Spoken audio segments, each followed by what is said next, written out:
Welcome to Sticky Interviews. I'm Nathan Simmonds, Senior Leadership Coach and Trainer for MBM, Making Business Matter, the home of sticky learning. We are the provider of leadership development and soft skills training to the grocery and manufacturing industry.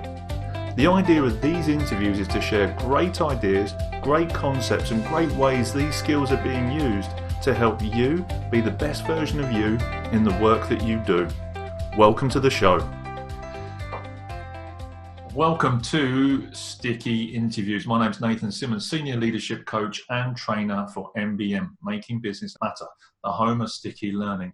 The idea of these interviews is to be sharing great minds, great ideas and great people with you to help you be the best version of you.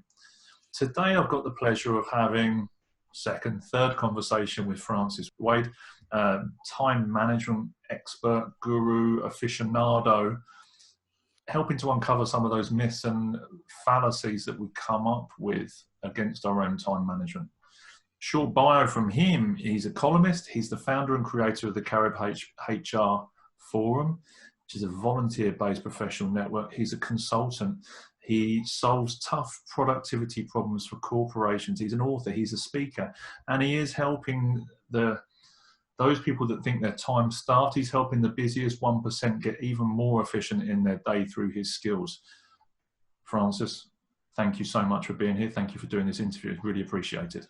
Thanks, Nathan. It's great to be with you and your audience. Yeah, nice. Look, I'm looking forward to this because we had a really lush conversation previously, and that it just went backwards and forwards, and we had all these different ideas and concepts, and it was a really fluid flowing dialogue, and I'm looking forward to getting some of these ideas shared with more people in this moment. So look, I'm going to dive straight into this because I'm not sure how much of the audience we have know you, so I want them to find out more about you, and then we'll dive into what you're good at, your areas of expertise and your zone of genius. First and foremost, why do you do what you do? Wow. That's a big question. I guess I've always been interested in being productive as an individual. And long story short, I lived in the United States up until 2005 when I returned to live here in Jamaica. So I'm based here in Kingston, in the hills over Kingston of Jamaica, here in Jamaica. And it was really the transition that I made back from the US to living in Jamaica that got me to this heightened level of interest. It had been a passing sort of, let's say, pastime, I guess. I had led courses, I had done training, and I imagined that moving back, changing countries from a developed country to a developing country wouldn't be all that hard. And I was wrong. I discovered that my productivity plummeted, and I didn't know why. So I went looking for answers. I went at the time, 2005, I was Googling for things like, how do you manage your time in a time of conflict, in a war zone, under stress? I tried to find, okay, when you change your environment dramatically and all of a sudden you find yourself at wit's end because you're not getting things done that you believe that you should, where can you get help? Couldn't find any help. So I started actually writing, blogging based on the insights I was having because I was struggling. And that's what kicked off, that's 15 years ago. That kicked off 15 years of very intense research, 2 books. I have a number of training programs. I have online training. I have assessments. I held the first time blocking summit earlier. Actually, that was last year. Yeah. Well, it's this year. Sorry, time is warping. I swear to you, the whole COVID business just has me like, that was this year. That was March. Jeez.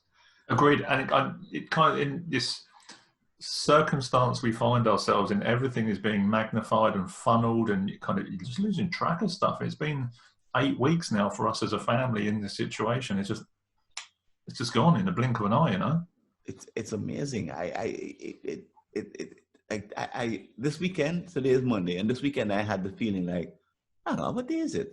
I was like, wait, what happened where did the week go? It's this weird experience. And, that's it comes from the changing of our behaviors and our routines. They've all gone up in the air. What we used to do and the way in which we did it has now been changed without our agreement. So there's a little bit of what happened when I moved back to Jamaica. All of a sudden, I had to adapt these new behaviors, and I had to do it in order to be effective. And I struggled to adapt them. So I figured, anyone who's going through a change like the one I went through, not necessarily from one country to the other, but someone has to move houses, for example, or change jobs, or has a dramatic increase in demands on their time. There's that period of struggle and sorting out as they have to put an extra effort in to change behaviors to deal with all the demands on their time. And it usually happens when there's an increase. So you take on a new project, or you have twins, or you go from single to married, or you buy a house, or when these transitions take place, all of a sudden, the number of demands on your time increases, and you've got to find a way to cope. And that's kind of what that question has fueled my curiosity in my work for the last decade and a half. A phrase that I learned a few years ago is the thing that you lack is the thing that you need to give. So it's kind of a life mantra. Is that thing that actually you feel like you're lucking out on, or actually it's causing you the biggest amount of friction? That's probably a clear indicator that's the thing you're meant to or need to be giving in order to bridge it for yourself, as well as the local community and the people that need to hear that message as well. Oh yeah, that's definitely a way of summarizing my story. Yeah. There's part of me that comes back to kind of that stereotypical island lifestyle. So we talked a little bit before we went live, is about kind of this: what does time mean to people? Mm-hmm. And did you find that as a transition from coming from a normal, everyday kind of metropolitan American lifestyle, coming back to an island mentality? Is that where the friction happened, or what? No, I really wasn't living in a metro area. I was living in Florida. Okay. So I wasn't going from New York City to, although I imagine that would have been even more severe. Yes. I think it happens to be people move from New York to Florida, or New York City to yes. Florida. I believe they go through something somewhat similar. But what it was partly because life in a developing country is so hectic and so unpredictable. So it's the move from regularity and high structure and high predictability to its opposite. So you take that all away, and all of a sudden things break, things don't work. People don't do what you think they're going to do, even though they said they would.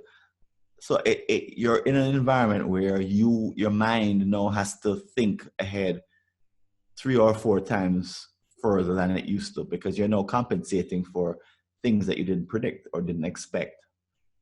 So that causes you some cognitive load that didn't exist before, because the way I put it, going to working in the States was like every day was the same. It was in some ways boring. Where I live, life is never boring.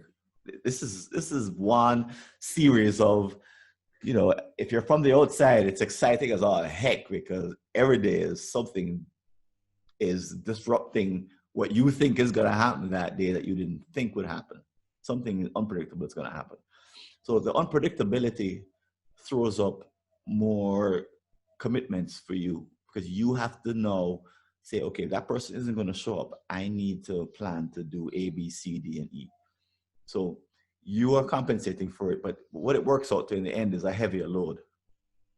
All of a sudden, you have more commitments than you ever had before, and some start falling through the cracks.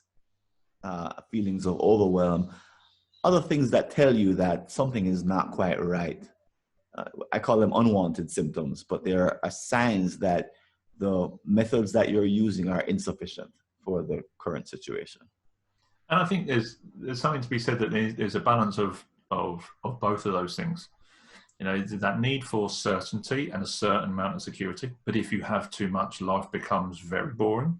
And if you get any curveballs and you have no flexibility, you start getting serious amounts of anxiety and depression start kicking in, because you can't deal with that flex.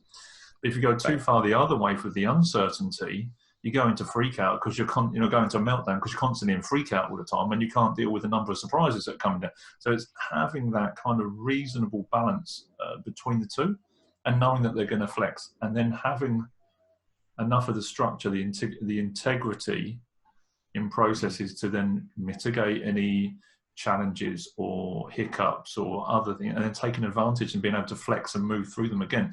So, for example, if you hadn't shown for the interview today, okay, so what could I have done with that hour instead? How can I use that hour that's still going to keep me moving forward with my objective? Right. And having that shift of perspective. Right. The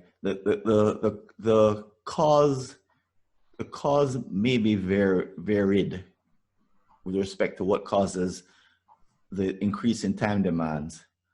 And few people know that when they take on a new project or change a country or have a child or do any of these things, these perturbations, few people know that my core behaviors need to shift, or that my habits and rituals around the way I manage the demands of my time need to shift in concert with what's happening in my larger life.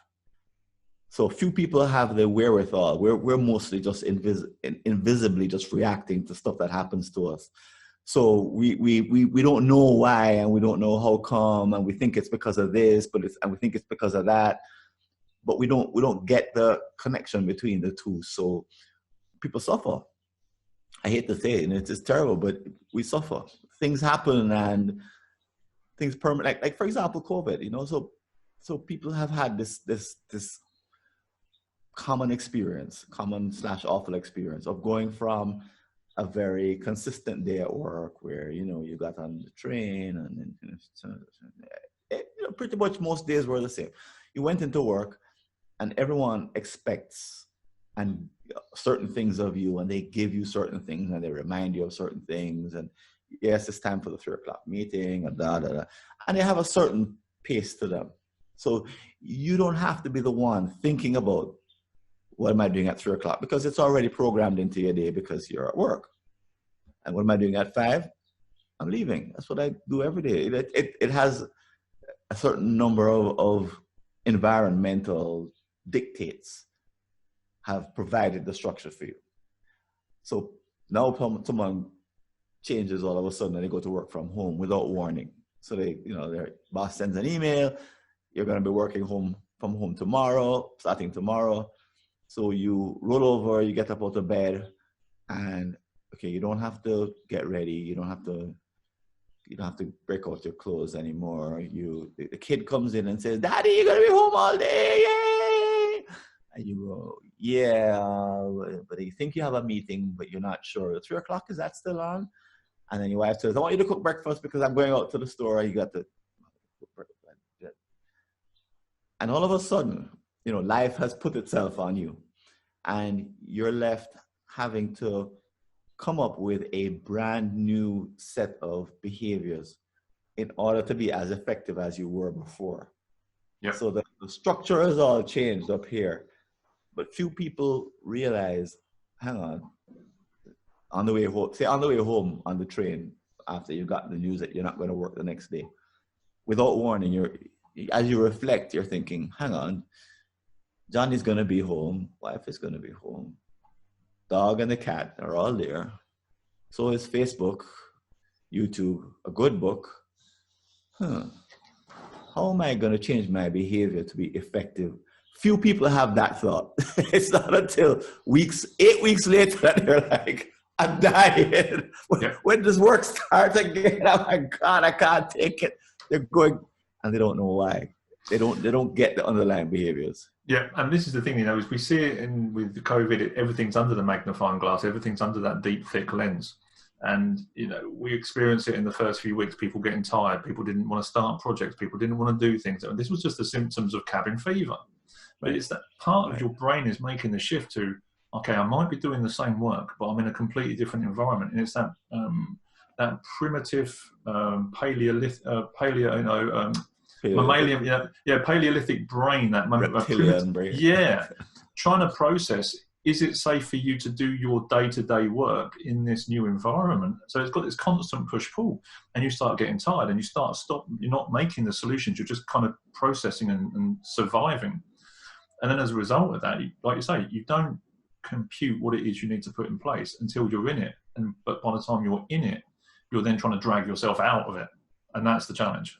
Right. This would have been much easier if everyone had 2 months advance notice, and there could have been a training that said, okay, here's how you manage yourself. But some people call it time management. Here's how you manage yourself once you're home working every day. If there were this nice period of transition and reflection and preparation and training, it wouldn't be as harsh. But it all came about suddenly. And the expectation is that, work in the office, work at home the next day, you should be just as productive as you were the day before. That's the invisible understanding. And, you have a computer, right? That's all you need. Well, we now know that that's not true. But there was none of that preparation given. And as a result, a lot of people are struggling. Yeah. I was going to say something controversial. I might have to edit it out later, but the fact is we did actually have 2 months warning on this. Oh yeah, that's political. I'm just going to leave that one there for a bit. You want to get into the politics. but this is the thing is, what we've seen in kind of under this lens is where the gaps were. Can we work from home? What does productivity look like? What does this distraction in the office look like? And then you talk about kind of being able to manage in floating speech marks your time, because we know that time is kind of this really large entity, and it's in kind of the grand schemes, you probably can't manage it. You can structure it. I think you can strategize with it as an instrument, as a tool, but you can't manage it. It's going to do what it's going to do. Right. What would you say? What would you then say are some good time management skills in accordance with the kind of the 13 principles that you've laid out? Sure. Well, we human beings share a common heritage. That's not the right word. A common development when it comes to how we manage what we call time. So we all have this developmental curve that's the same. We're taught the meaning of time at our own ages, 8 or 9 or thereabouts. So someone teaches us, here's what time is. And we go, oh, okay. And we immediately start using it, as you said. It's not discovered. It's a construct that is taught, just like you said. And very soon after, we create what are called time demands. So time demand is a promise that you make to yourself to do something later in the future. We have a fancy definition of it, and it has psychological definitions, but basic idea is that you make a promise to yourself. And children start to do that around ages 10, 11, 12, once they start engaging in complex goals. So goals that are more difficult than just remembering one piece of homework, for example. Or their parent says, you need to start remembering to do this. So as children, we learn, okay, we've got to create a time demand. We don't call it that, of course, but to do my homework so that I can watch a TV show, so that I can have the chocolate cake, so that I can go to bed. So we start putting these things in our heads, sequences of tasks, and we start to manage the sequence ourselves. So these internal promises we discover very early on are very slippery, that if we don't pay attention to them, they disappear on us. And that's the nature of them. But not later on, but actually most people don't know this, but psychologists call them psychological objects to distinguish them from physical objects and digital objects. A psychological object is one that basically you made up in your mind, but you treat it as if it were somewhat physical, in the sense that you can't touch it, but you want it to stay there so that you can execute the action later.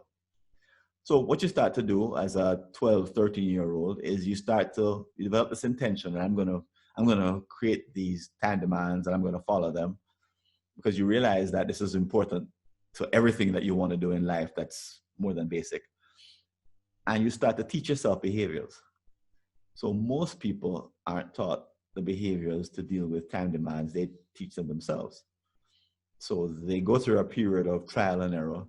And as you can imagine, some do it better than others.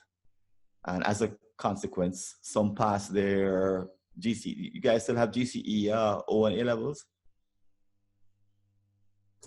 Oh, something like that, yeah. It's been a while since I've been in the education system. The name has changed. Back in my day, they were Cambridge is what we took. Cambridge O and A levels, or what I did in my day. And as a consequence, some folks do well in their exams and some don't. And they may be equally as bright or equally as talented or gifted, but somehow one was able to teach him or herself the 13 behaviors I'm about to describe with respect to keeping time demands alive over time. So in other words, they're able to fulfill their intentions, even if the intentions are 6 months later or a year later, because they've developed more skill. But it's all by luck, because there's no class, there's no explanation. Even though this behavior permeates everything that's worthwhile in our lives as human beings, the irony is we're completely left to our own devices in developing how we do them. So some people teach themselves really well, some don't, and some end up in uni or university, some don't, some end up. So it is absolutely critical with respect to life outcomes, your ability to teach yourself some level. And this is what I discovered in the last first 5 years, 10 years of my writing, and is that teaching, because it's self-teaching, is so haphazard that you come away with some people who have really high skills, some really low skills, but most people have highs and lows in the 13 behaviors. They've taught themselves some really well, and others they don't even know that they exist, so they're not using them at all. But they're trying to now engage in life without having a concept of what skills they have and which ones they don't. So then it's very confusing with respect to, why is it that I always have this problem? It's a bit like driving a car but knowing nothing about cars. And some days your car starts and some days it doesn't. And you have no idea why. Because you know nothing about cars. No one has ever told you, or no one has ever diagnosed your car and told you, oh, well, the reason you have this problem is that you have a hole in your gas tank. And you go, oh, that's why it leaks out a slow leak. And that's why some days it starts, some days it doesn't. We don't have that kind of knowledge about ourselves. So bring on something like COVID, where you spent maybe 10, 20, 30 years developing some habits that fit into your work environment. All of a sudden you have to work from home. And because you don't really have any understanding about the way you manage time demands, working from home throws you into, or moving back to Jamaica throws you into a complete tailspin. And you have no idea why things aren't working the way they should, because you think they should. But this is the thing, I think, for the human brain, when you get into the growth mindset, the Carol Dweck element, it is, we get to a certain point in our life, you say there's these 13 behaviors that you've laid out, these 13 kind of skills within time management. We get to a certain point and we believe that our brain hardens, that it calcifies, and we can't do anything. Oh, well, I'm just like that. I'm stuck like this. Oh, I'm not going to learn. So we don't. There's a large portion or percentage of people that then don't go out and think, well, actually, how do I solve this problem? How do I bridge this gap? And they get stuck in that. Whereas actually, with that little bit of kind of that growth mindset, that acceptance or acknowledgement that there is neuroplasticity, you can say, well, actually, I've got these 7 traits at this level. I've got these ones at this level. Okay, if I work on this one, all of a sudden my day gets easier. And we need to look for the solution.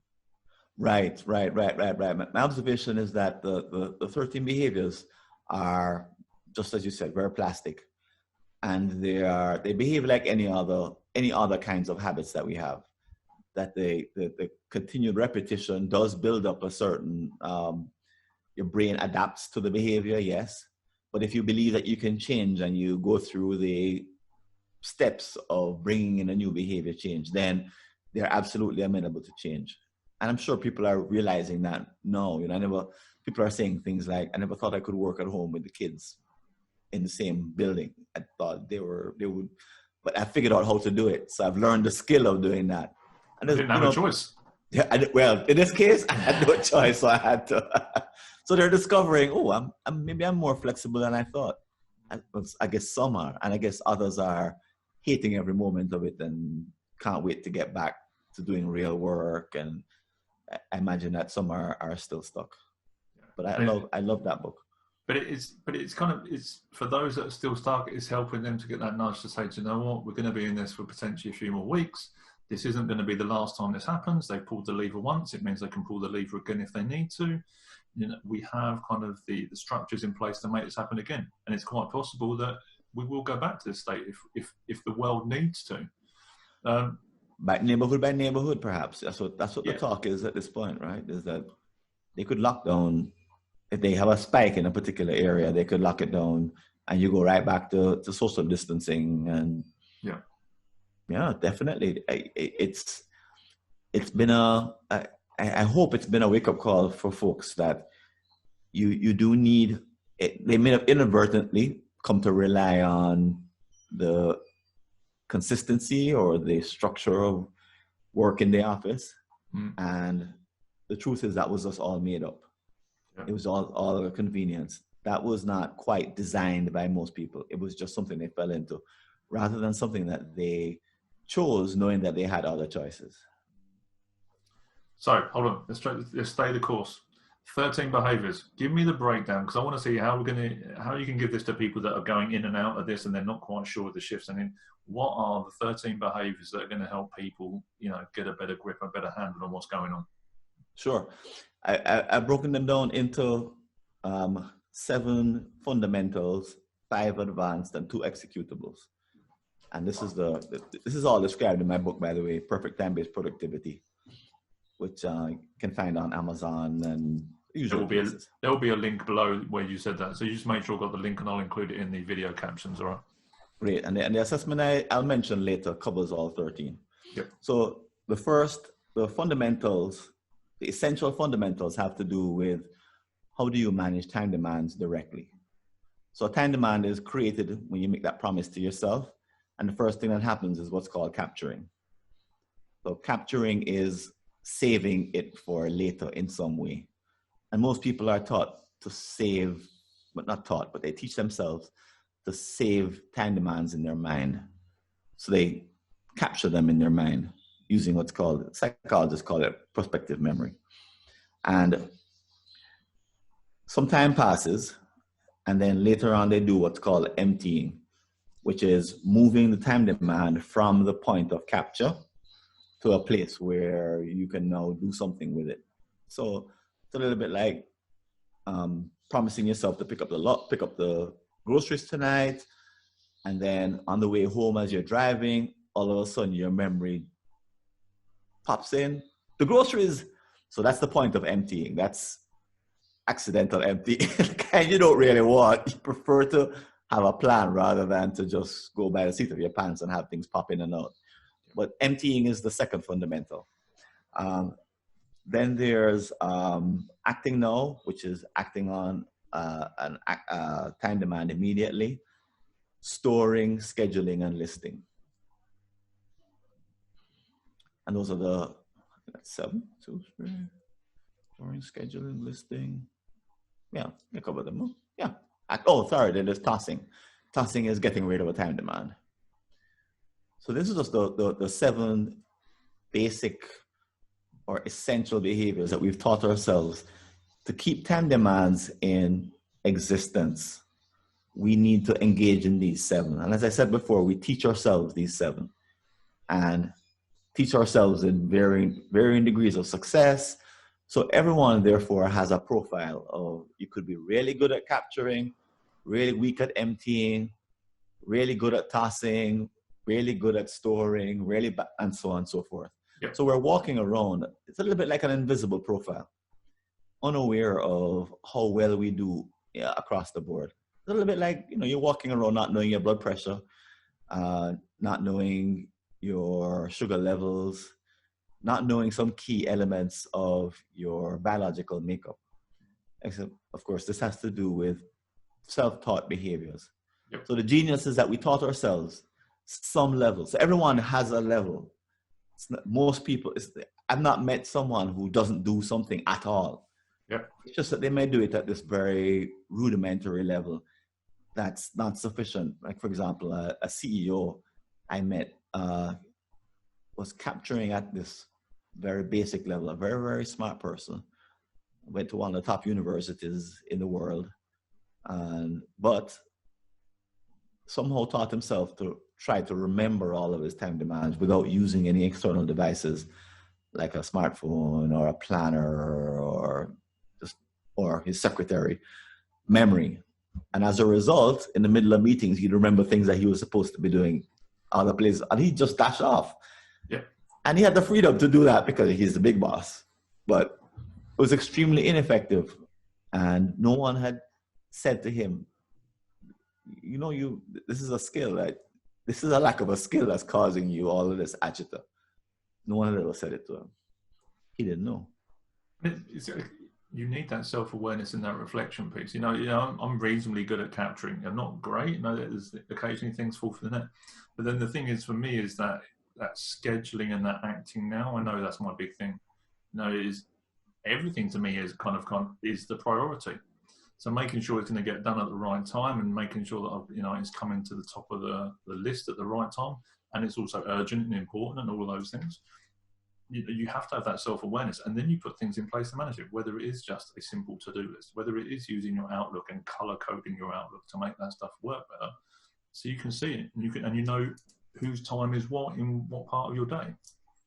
Right. The only word I would challenge you on is the word simple. Mm-hmm. Because we don't put together simple things when we don't know what we're doing. We put together bulky, difficult, tricky. Sometimes they work, sometimes they don't. So because for most people, this is all invisible and they're unaware. They're not designing with a fully aware. This is not an adult designing something. This is an adult who is doing what a 14-year-old decided to do, or a 13 or a 12-year-old. So you take what a 12-year-old teaches him or herself and you scale it up to an adult life with way more tasks that have to be managed. And that's where you get all kinds of problems like overwhelm and the problem with the CEO. So the lack of awareness is actually is heel in this case. It's the fault. It's the point of fault, because when you don't know what you're doing with that level of clarity, then you won't be able to improve it. So it's a little bit like if you don't know how a car works and your car doesn't start in the morning, but you know how to change the tire. So you change the tire on the car and you try it again. But changing a tire doesn't cause an engine to turn over any differently. But if you have no clue as to the workings of a car, you might think that, hey, let me try that because I know how to do that. Yeah. But then I was going to say that comes down to kind of that Einstein quote, you can't solve the problem with the same level of thinking that created it. Right. The 12-year-old thinking isn't sufficient for a 30-year-old life. And that becomes apparent for me, it became apparent when I moved back to Jamaica. So in 2005, the system I had even put together as an adult up to that point was fine for life in Florida. And it was insufficient for life in Jamaica. And it's good that you get that awareness, then you get to put it under the lens, under the microscope, you can have a look at it, and then you get to scale it, and you get to put it in front of the telescope and then see how far it can help you and help other people. That's the important part. Right. That's the important. It's bringing adult level analysis to something that's been with you since about the age of 12 for the first time. So one thing that pops to my mind is MBM, Making Business Matter. We talk about sticky learning. So we teach people. We learn to learn. So we go through all the behavioural mechanisms that help the stuff to stay in. Because some of the key things that we don't learn at school is, one, how to learn. Actually, if you learned how to do that, I think there'll be a hell of a lot. There'll be a lot more ideas flying around the universe, more readily available. Right. How to manage your time. No one gets told that. How to structure it. How to take notes. No one ever gets taught how to take notes. It's kind of important when you're at university. Right. And some of those key elements, actually, you do the best that you can with the best that you've got at maybe 12 or 13 years old. You don't want to ask any questions in case you look stupid in amongst your peer group because, okay, no one else is mentioning it, so maybe I should know this, but no one said anything, so I don't say anything. Right. And then you wear that self-taught belief for the rest of your life, and then wonder why your scheduling or your emptying or your capturing or your tossing is all, all over the shop. We wouldn't even have the language for it, right? Yeah, no. All you'd know is that you're feeling pressured, or that you're forgetting to do things, or that you're always late, or that people realize that you're a flake, so they stop asking you to do things that are important. They give you the trivial stuff because you can't manage it. And you never really, you know the symptoms because they're happening in front of you, but the causes are all invisible to you. And you retire, and then you never really know why the guy who you went to primary school with became a CEO and you're a first level supervisor. You don't really know why it ended up differently. And sometimes it has to do with what we're talking about here, those core behaviors. So what are the next ones? So these are the first 7, these are the essential 7. What's the next layer? So the advanced are interrupting. Wait, I'm not going in order. So good. I like to do it in order each time so that I don't forget. But then, well, I'll remember. Interrupting, warning, reviewing, switching. 7 4, 11. Yes, those are the four advanced. Yeah. And then there are 2 executables, habiting and flowing. So the 4 advanced, the switching is what you do when you get to the end of a task and then must decide what to do next. So that's a skill, figuring out the next best thing to work on. And I wish it, to use the word simple, I wish it were simple, but as the number of time demands goes up, as you start to increase the number that you're trying to manage. Again, this is not a problem for a 12-year-old who has one thing to remember, which is, I have my math homework tonight. You have one thing to remember in life, and it's like, you don't need anything complex. But as you scale and as life becomes more complex, you need something more robust, and you start to pick up these skills. And one of the skills that everyone picks up is switching. So everyone switches from one task to the next. Some do so very badly and end up lost in Facebook or Instagram, or end up taking a nap whenever they can, or end up taking a drink because this is all too much. I got home, I can drink as much liquor as I want. So they develop their own way of doing it. And then others at a higher level, very high level, would scan their commitments. They'd look at the plan they made for the day. They would ask, is that still appropriate for me to work on? Is that still the best thing for me to work on? And 9 times out of 10 it is. So they go ahead and they follow their plan. Switching. Interrupting is the skill of stopping whatever you're doing so that you can start something new before it's finished.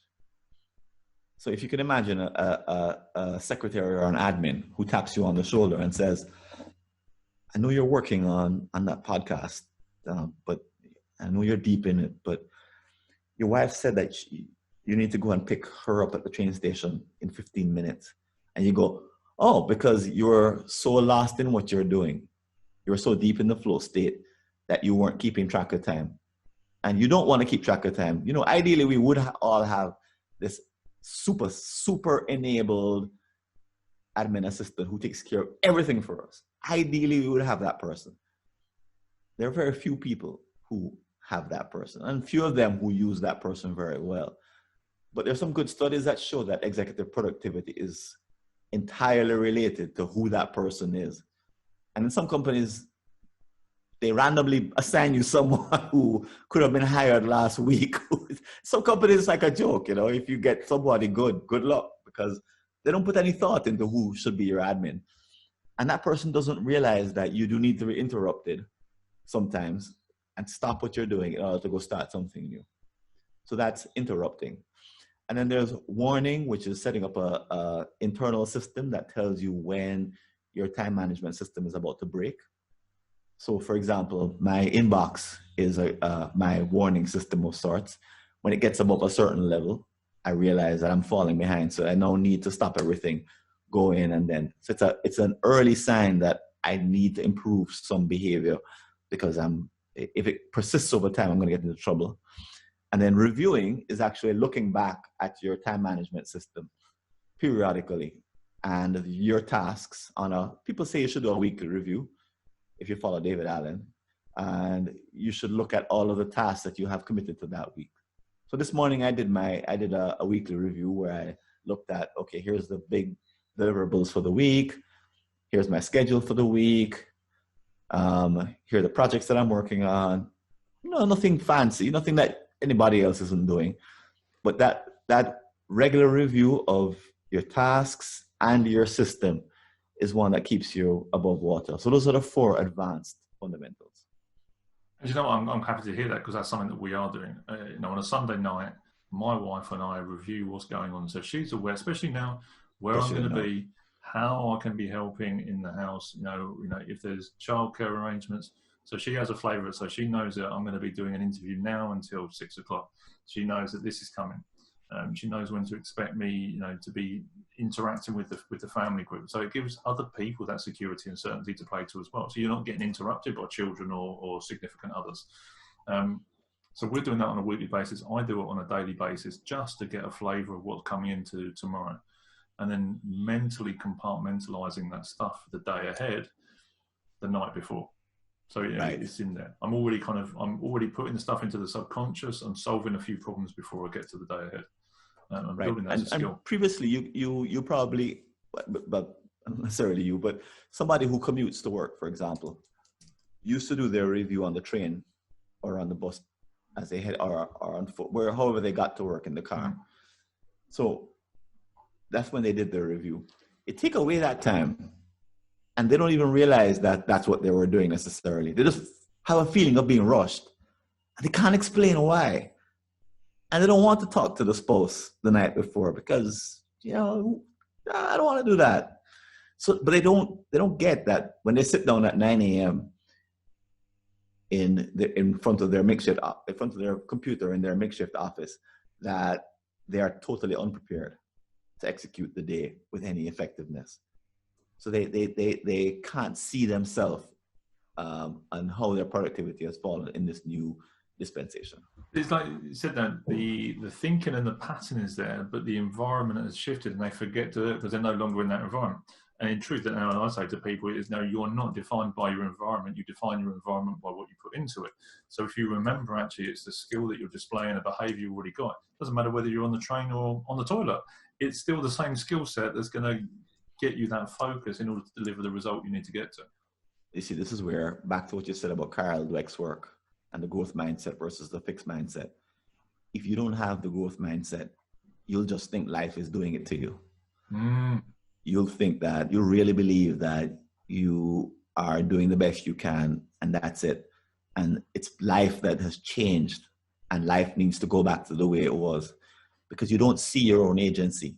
So this is why what her book and her distinction is so important and cannot be taken for granted. It's just that most people don't extend her thinking, if they have heard it, to the behaviors they taught themselves when they were 12. They don't know that, oh, hang on, this applies to 13 behaviors as well as how well I do my public speaking, for example. It doesn't go all the way into those behaviors. So they don't see that they have a choice. All of a sudden I become a different person just because I'm in a different location. No. They don't get that. It's, again, if you had 2 months to prepare, real 2 months, not like, but then the last two fundamentals are what I call, I changed the name on them and I call them executables. They're flowing and habiting. So flowing is what you would expect. It's getting into the flow state. It's it requires interrupting as a skill. The two need to go hand in hand, because if you're going to go into the flow state consistently, you need to find a way to come out of it. Otherwise, you'll lose track of time and spend every day on just one thing that occupies your mind completely. The best flow state occurs when it occurs, you lose track of time, and you feel as if you are doing your best work. And you might be. It's just that the dog needs to be walked and the garbage needs to go out. There's things that need to get done. You do need to be interrupted. So flowing is a skill in and of itself, the ability to enter the flow state at will. And it's a term that was coined by Mihai Csikszentmihalyi. But I've also incorporated some of the ideas from Anders Ericsson, who speaks about the deliberate practice, and Cal Newport's book on deep work. So I've incorporated them all into the same kind of highly focused kind of practice. And then the final executable is habiting. And there are a bunch of good books going around right now about the importance of habits and creating good habits. So I'm not trying to reinvent the wheel. I've just said that habiting is the skill of consciously creating a new habit, putting it in place, or consciously identifying a habit that's not working or a behavior and then changing it.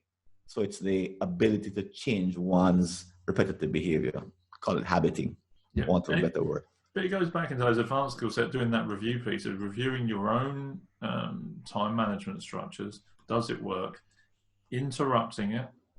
So actually interrupting the flow of your own time management system if it's not serving you, and then switching it, getting rid of it, putting a different one in that is going to benefit you. And that might be just a 1 degree shift or a small tweak or small adjustment, but it's enough to keep that kind of that brain plasticity going to actually make the improvements with the rest of that structure for yourself.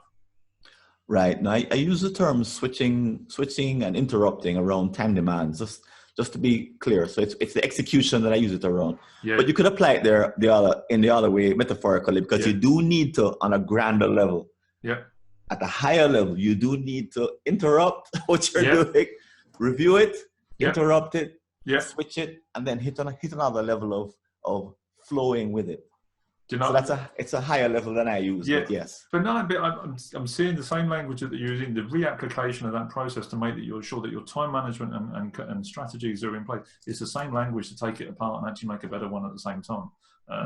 That's exactly right. That's the whole. If you have the growth mindset, once you've done an assessment and you realize that your skills are here, and up and down, you're like, well, how come?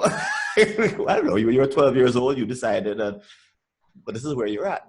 And then as you look at it, you say, well, okay, but maybe this explains a few things. And then the question is, where do I start to make the improvements? Now, that's not a simple question at all. And that's where very few studies have taken place. Most of the training that occurs today, if you take a popular training like GTD, basically David Allen took his profile and said, everyone should just do what I do. Basically, he just came up with a number of fixed behaviors and then wrote his book and said, here's what the fixed behaviors are that I use, and everyone should use them. Basically. And you know what? For many people, that was great. You're telling me exactly what to do. But for a lot of people, particularly today, more than when he wrote his book back in the day, people are listening and they're like, hang on, but why should I do it exactly that way? Does that suit my needs? So when I did my own analysis, I discovered over time that your system allows you to handle a certain volume of tasks. It's a little bit like having the right shovel or the right trowel or the right earth-moving equipment. They all move earth, right?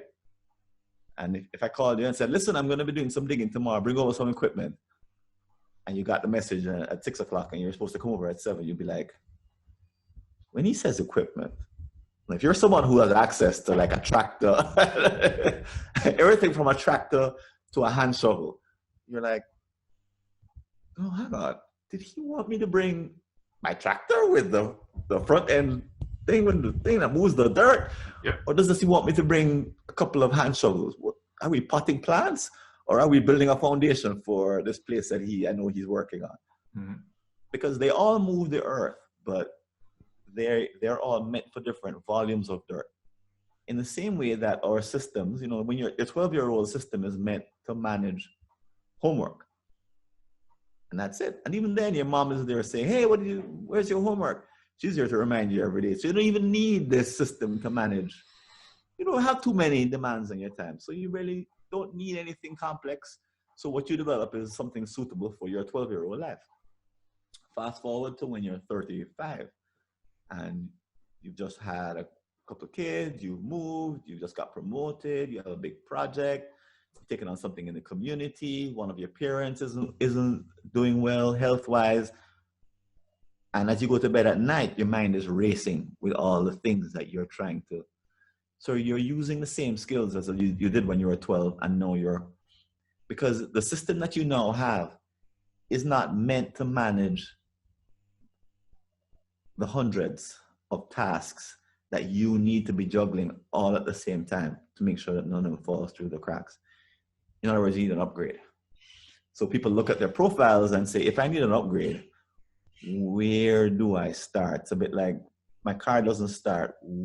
Where do I start? And the answer to that question takes some skill and some diagnosis. So this is where it gets more tricky and more challenging.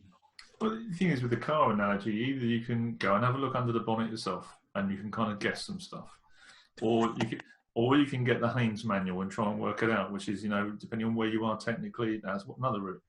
Or you can speak to your dad, or you can go and see the mechanic. It's all these different, or you can go to automotive college. YouTube, learn the skills, all those things. We've got all these opportunities. But again, it comes back to that self-reflection piece. One of the things I was going to ask was, what is time management and why is it important? It's like I say, it's having that structure so actually we can manage all these demands that we see, all these psychological objects that we have, we feel, all the places we think we need to be and going, etc. And being able to kind of structure and compartmentalize and put things in that order. If we don't have that and we're using that 12-year-old model, that's not going to work for where we need to be. Hence the need for that self-reflection that you're saying. Yeah. So some argue that it's not a case of self-reflection, it's just a case of mimicry, that it doesn't matter what you currently do, just copy something that somebody else does. Mm. So that's a valid line of reasoning. And most books and training basically say, don't worry about what you do. Forget all of it. Just pick up what you're being told to do. Mm. Well, the reason that doesn't work goes to science of learning. So that goes to pedagogy versus andragogy. So if your listeners aren't familiar with the difference between the two, pedagogy is a kind of teaching that applies to children who are picking up a concept for the first time. So a child who hears algebra for the first time won't have a way of solving algebraic equations before. This is going to be brand new. So there's a way to teach children, usually children, something that's brand new. That's very different than teaching a 35-year-old the capturing that they've been doing since they were 12. Now you've got to account for, and this is why andragogy, which is a teaching of adults, people who are already competent in something to some degree.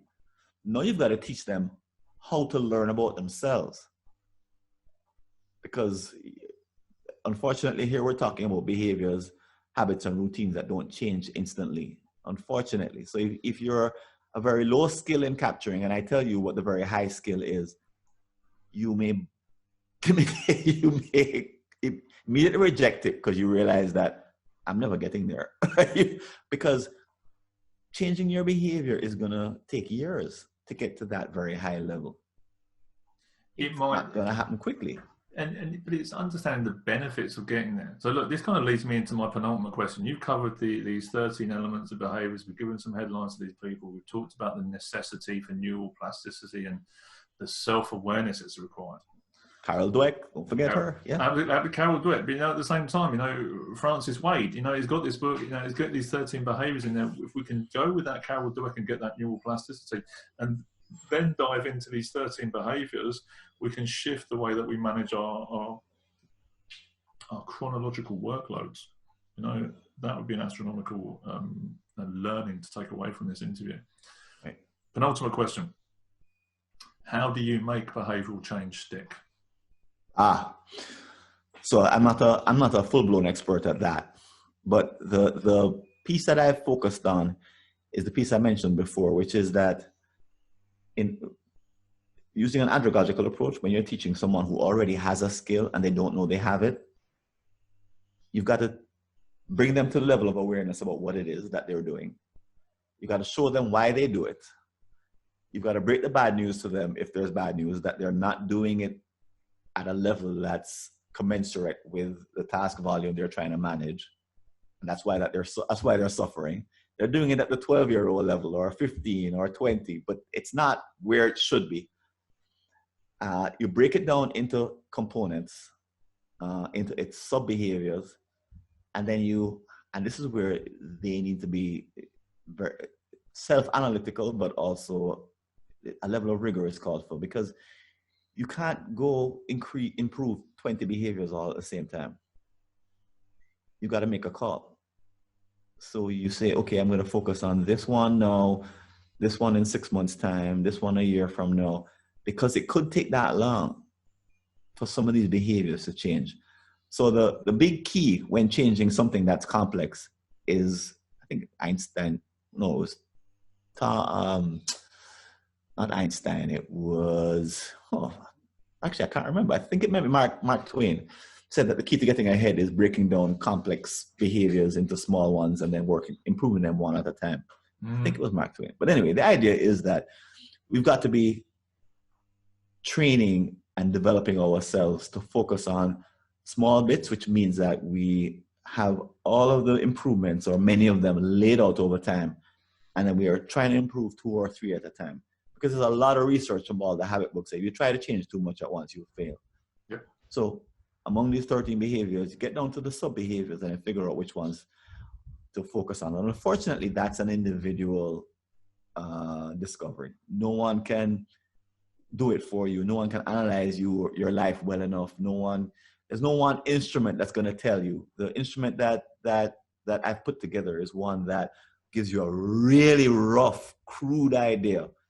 Matter of fact, you could take my 2-day training, come to Jamaica and take the training, and at the end of it say, geez, my first assessment was crap. I said, well, that can happen, because when you're applying a very crude instrument to a very complex set of behaviors that you've built up over a period of a decade, 2 decades, 3 decades, a simple, rudimentary, rough understanding gets you going, which is good, better than nothing. But ultimately, you've got to get to this higher level of understanding where you become more masterful at understanding your behavior and the consequences on your life. That's what you're headed to. Yeah, absolutely. And it's important to me is that self-awareness.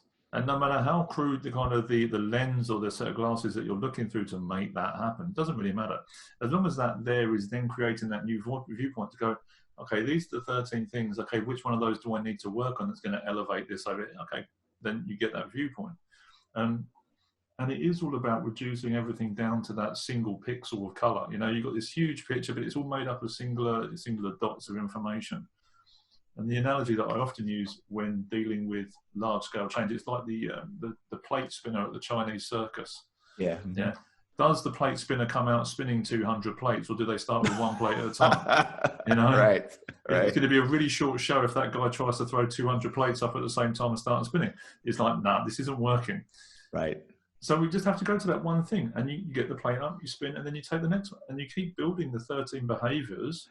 So the person, and with the reflection piece, go back, have a look, break it down again, see where your pain points are, adjust them, tweak, adjust, move, develop, adapt. Yeah, but my argument is that by the time you pick up my book as an adult, or you walk into one of my training programs, or you do the online assessment, by the time you do one of these behaviors, a whole lot has already happened. So you're already a work in progress. It's too late to not be a work in progress at that point because you're spinning plates.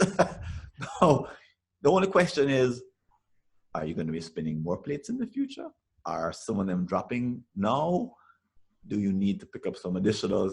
Do you need to add more plates, add more of those sticks? Mm. The only question is, what's next? Because you already are doing it. This is what people are amazed to discover. Like, my God, I had no idea that I was doing it. I had no idea that I was doing some parts well and some parts not so well. But now that I know, to get back to what you said about reflection, at least I can start reflecting on what I'm doing. Mm-hmm. And that could be a game that you play from that moment until the end of your career or even beyond. And every day we're work in progress. So to be in denial that we're not a work in progress, we never ever make it. There is no, I've made it, I'm at the top. No, there is just an evolution, a process of thinking and a development. And some days you're gonna be rubbish at things because that's, because your focus is on something else or a skill set or something happens or you're feeling it, whatever. There's going to be a developmental leap as you're going through this stuff. But it's having that wherewithal to sit down and go, let's have a look, let's adjust, let's reconcile, recalibrate, and then make a progression in everything we do, not just like time management and structure, but everything, Right. But isn't that why COVID is so great? Because it's beyond any of our individual capacity. It obviously isn't our fault.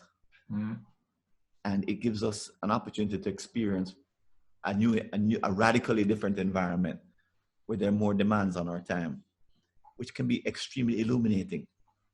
It's like, I need an office to work in. I've needed an office to work in up until now. I didn't even know that. I hated the office. Now I actually see it has some utility. And now that it's gone, I have to now struggle to be as productive as I used to be. How come? Why? So there's this great awakening that can happen because COVID is obviously something that happened external to you. So it's not your fault. So you can stand apart from it and say, why is it that I'm not doing well in this transition? And I suspect a lot of people are going to come away a lot smarter having gone through this whole thing with respect to their productivity. And then a lot won't. But that's how life is, right? Yeah. But then we have to put it under that lens and have a look at it. And, is life happening to me or is it happening through me? And I use the drunk logic of Captain Jack Sparrow from Pirates of the Caribbean. The problem isn't the problem. It's your attitude to the problem that is the problem. Said with a drunken kind of. It's the drunken kind of. It's not the problem. That's the problem. It's your. Yeah, but it's okay. What is this situation? Right. Viewpoint is this giving me? How am I adjusting to this? How am I adapting? What am I learning from this? And how do I take it? And that's the thing. Right. So thinking about this learning element, where can people find you? So every year, I had the first time blocking summit. Time blocking is the practice of putting tasks in your calendar as opposed to in a to-do list. And I had the first time blocking summit earlier in March, and we're gonna have another one next year. And it's a technique that busy people have to use because they're trying to manage so many tasks. It's a must. And so they can find me at timeblocking.summit.info. That's where you can find out about the summit next year. They can also find me at scheduleu.org, where I focus on, that's my everyday website for sharing ideas in the realm of using your schedule, using auto-schedulers, again, going up into the skinny branches of what happens when you have lots of time demands. And they can also check out my book at perfect.mytimedesign.com. And somewhere in the show notes, I think we can put a link to my assessment. I don't have a website for that by itself, but there's a link, kind of a longer link, but we can put that in there so that folks can go over there and see if it's something they want to do, something that is for purchase, so it's something that they can get into. But it's very inexpensive and gets about 20 minutes to get it done. Amazing. Look, Francis, thank you very much for doing this. Thank you very much for having this and making the time to have this conversation with me. And for sharing these 13 behaviours with the people that are listening to this. I implore people, if you are feeling time-starved, time malnourished, whatever it is, and you're not putting that or able to get that focus in the right places, go and have a look at these concepts. Go and have a look at the 13 behaviours. go and have a look at the assessment and complete that, so you can start to understand what is it you need to change and shift and review and interrupt and switch, so that you can get a better result with the time that you've got. And dig into the book. There's some stuff in there as well. You know, is condensing thinking from other people about habit stacking, behaviors, and how we relearn this stuff. So if you're a self-aware leader, you want to improve the situation, go and find Francis. The contact details will be in the show notes. They'll be in the comments below. Thank you very much for today, Francis, and thank you very much for tuning in for this episode. My pleasure. Take care, everyone. Thank you. Firstly, massive thank you from the MBM team for tuning in to this sticky interview. If you haven't already done so, now is the time to click subscribe and stay up to date with our new training videos and great interviews. And secondly, if you want to learn more about the skills we've been talking about in this episode, click the link and take a look at the MBM virtual classrooms. They're there to help you be the best version of you in the work that you do. Until next time, see you soon.